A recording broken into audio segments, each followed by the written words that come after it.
বৈদ্যবাবু ফুলকে একটা পুড়িয়ে দিয়েছিল না, ওই যে ওষুধটা যেটা খেলে ও আর মা হতে পারবে না।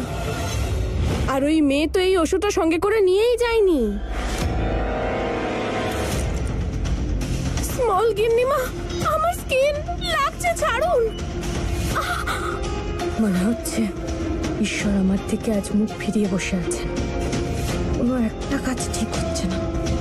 প্রথমে তো উনি ডিভোর্সের জন্য বারণ করে দিলেন, আর এখন এই খবর। কিন্তু আমিও হেরে যাওয়ার মতো মানুষ নেই। হবে তো সেটাই যেটা উপরওয়ালা চান, যেটা আমি চাই। এই পরিবারে সেটাই হবে যেটা আমি চাইব, ওখানেও আর এখানেও।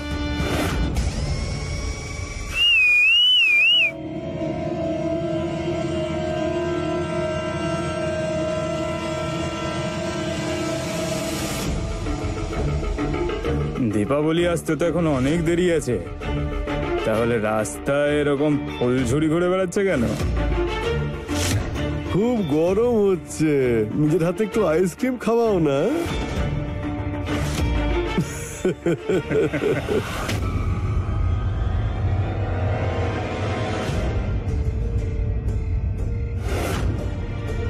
অসভ্যতা নয়, মুখটা যেন বন্ধই থাকে।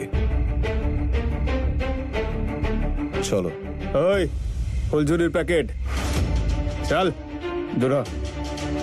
তোর কোনো কাজ নেই আর। তো সুন্দরী মেয়ে, তোদের মতো মাকুন্দদের নয়, আমাদের মতো সমর্থ পুরুষদের পছন্দ করে।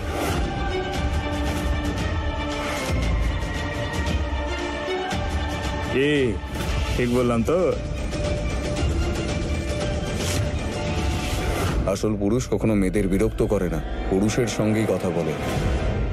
ওদের অজান্তেই আমি ওদের পিছন পিছন চলে এসেছি, যাতে ওদের দুজনকে আরো কাছাকাছি আনতে পারি।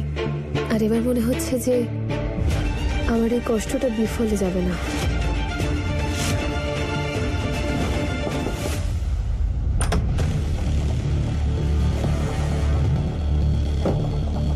ম্যাডাম, আপনি সকালে চেকিং করার সময় আমায় টাকা দিয়েছিলেন না যে মিস্টার শোভনের সম্পর্কে যেন খবর দিই? আমি এখনই ওনাকে আর ওনার ওয়াইফকে হোটেল থেকে বাইরে যেতে দেখেছি। আর ওনার ওয়াইফ ওনাকে এটা বলছিলেন যে ওনার হোটেলে যাওয়ার বদলে রাস্তার পাশের কোনো দোকানে খাবার খেয়ে নি। আর ম্যাডাম, এই সময় তো রাস্তার ধারের খাবার শুধু লাল চক এলাকাতেই পাওয়া যায়। Thank you ma'am.